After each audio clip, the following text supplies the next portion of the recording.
Halo para pemilik bisnis, saya Coach Ben Abadi. Apa kabar hari ini? Di vlog kali ini saya akan membahas tentang the life cycle of family business. Jadi gini, family business adalah sebuah bisnis yang sangat-sangat luar biasa. Hari-hari ini kita dikejutkan oleh sebuah konglomerasi di Indonesia yang baru saja ditinggal oleh foundernya dan terjadi yang namanya gontok-gontokan dan saling menuntut sampai dengan 600 triliun ya. Saya nggak usah sebutkan namanya di sini, tapi intinya family business adalah sebuah bisnis yang menurut saya adalah bisnis yang anti krisis. Kenapa seperti itu? Karena banyak rahasia turun-menurun yang diberikan kepada anak cucu sehingga sulit dikopi. Kalau kita lihat banyak sekali perusahaan-perusahaan Indonesia yang sudah sampai generasi ketiga, keempat, bahkan ada sampai generasi kelima. Saya nggak kebayang kalau kita membangun bisnis selama itu ya. Dan saya juga bertemu dengan beberapa founder family business dalam 16 tahun ini. Salah satunya adalah Ibu Marta Tilaar yang saya appreciate banget. Beliau sangat brilian menurut saya ya. Memulai bisnis dari garasi di tahun 70. Jadi ternyata bukan hanya HP atau Microsoft ya yang mulai dari garasi, tapi Marta Tilaar juga mulai dari garasi. Kalau kita lihat juga Garuda Food ya, itu juga mulai dari humble beginning.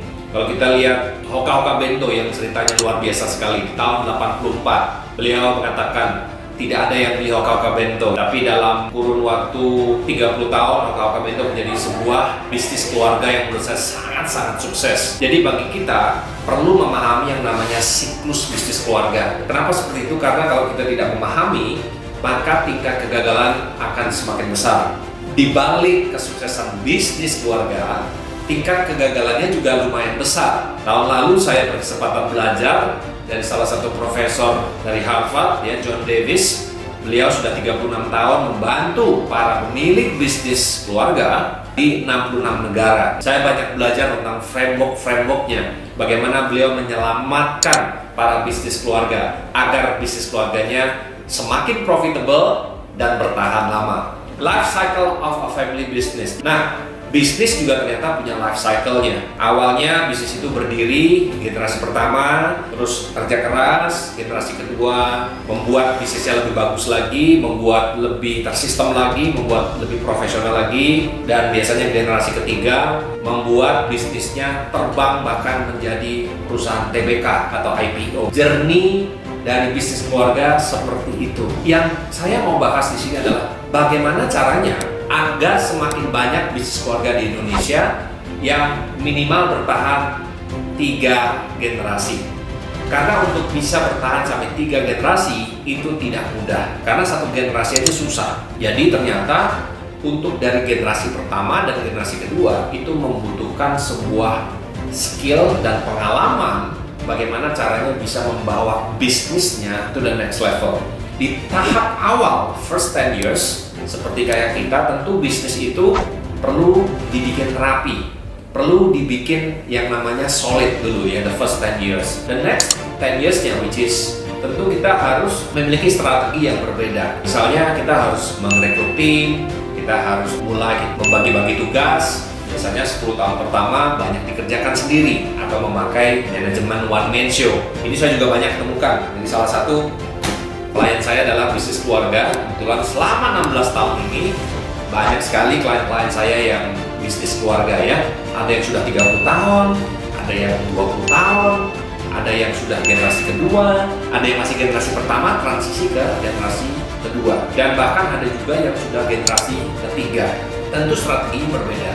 Kalau generasi pertama tadi saya katakan fokusnya adalah menghilangkan kebocoran atau chaos. Kalau sudah generasi kedua biasanya mulai berpikir tentang bagaimana saya membuat bisnis ini dari tradisional menjadi profesional. Generasi ketiga biasanya berpikir bagaimana caranya supaya bisnis ini stay relevant. Mungkin dengan memakai namanya teknologi ya. Mungkin juga mulai berpikir bisa nggak bisnis ini kita IPO kan ya. Ada salah satu pengusaha bisnis keluarga yang kemarin saya ketemu juga, beliau memiliki lebih dari 300 perusahaan, 15.000 plus karyawan. Saya nggak kebayang gitu ya, punya 15.000 karyawan, 10 karyawan aja pusing gitu. Jadi rahasia supaya kita bisa membangun bisnis keluarga yang bertahan lama adalah yang pertama adalah kualitas dari penerusnya. Maka Anda harus dari sekarang melakukan yang namanya succession planning, mempersiapkan sang penerus agar dia cakap, agar dia mumpuni untuk mengendalikan dan mengembangkan bisnis. Faktanya bisnis keluarga ini banyak terjadi konflik of interest antara kepentingan pribadi dan kepentingan bisnis. Jadi kalau penerusnya tidak paham tentang manajemen, tidak paham tentang bagaimana berinvestasi, maka uang yang ada di perusahaan bisa saja tidak dipergunakan untuk mengembangkan bisnisnya to the next level lagi. Nah, ini yang menyebabkan kenapa bisnis keluarga juga sulit melewati generasi ketiga. Saya menulis buku 5 tahun yang lalu berjudul Mendobrak Pola Pikir Kolot. Jadi salah satu buku itu saya katakan bahwa jurus Harvard tidak bisa dipakai di Glodok. Artinya, bisnis keluarga di Indonesia ini yang saya tangani adalah bisnis keluarga yang menengah, yang mau jadi besar. Jadi ada 2 tipe bisnis keluarga di Indonesia. Yang sudah TBK seperti Garuda Food, Marta Pilar, Kawan Lama, itu semua bisnis-bisnis sudah rapi. Tapi ada bisnis keluarga yang kecil menengah mau jadi besar. Nah, disinilah timbul masalah-masalah mereka dalam peralihan tadi ya. Misalnya, let's say foundernya sudah bekerja keras, biasanya dia mengirimkan anaknya ke luar negeri, terus anaknya ketika pulang dari luar negeri diharapkan untuk meneruskan bisnis keluarganya. Seringkali tidak terjadi yang namanya succession planning yang baik. Kalau tidak ada succession planning yang baik, biasanya kalau bahasa Jermannya itu ujuk-ujuk menjadi direktur. Dan ini sangat sulit ya. Saya tidak anjurkan ketika anak baru lulus dan langsung menduduki jajaran direksi. Karena untuk jadi direksi, Anda harus memiliki pengalaman, Anda harus memiliki leadership untuk bisa memimpin dan mengembangkan bisnis. Yang kedua adalah kita harus ngerti yang namanya inovasi. Beberapa bisnis keluarga yang tumbang karena tidak adanya inovasi. Ya, produknya itu saja, ya. Mungkin packagingnya juga nggak relevan. Mereka nggak siap masuk yang namanya dunia digital dan sebagainya. Atau mungkin orang-orangnya juga masih orang-orang yang lama gitu ya, yang tidak innovation driven. Maka mereka akan ketinggalan, akan disalip oleh pesaing-pesaing atau bahkan perusahaan-perusahaan yang lebih kecil. Yang ketiga, agar bisnis keluarga bisa bertahan lama, harus dipisahkan antara kepentingan keluarga dan kepentingan bisnis. Ingat ya, family business, mana yang lebih penting? Kalau Anda bilang family yang lebih penting, ini kurang tepat. Karena kalau family yang lebih penting, maka kepentingan keluarga melebihi kepentingan bisnis. Tapi agar bisnis keluarga bisa bertahan lama, kepentingan bisnis harus mendahului kepentingan keluarga. Saya tahu ini tidak gampang ya. Kalau gampang banyak bisnis keluarga yang bertahan lama. Karena faktanya tingkat kegagalan bisnis keluarga juga cukup besar.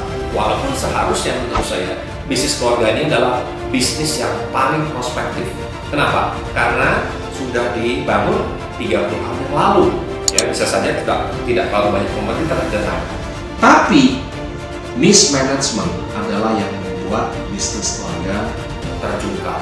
Jadi pentingnya ada yang namanya advisor kah atau mentor kah ya. Dan saya kebetulan banyak sekali membantu para pemilik bisnis keluarga untuk bertransisi dari tradisional menjadi profesional. Dari one man show menjadi bisnis super team, bukan superman. Semoga vlog ini bermanfaat. Anda bisa klik ke benabadi.com, Anda bisa kontak kami jika Anda membutuhkan sebuah advice bagaimana caranya agar bisnis keluarga Anda bisa menjadi bisnis kelas dunia. Saya Coach Ben Abadi, salam 10 kali. 10 times your finances, 10 times your business, 10 times your marketing, 10 times your life. Hit the subscribe button now.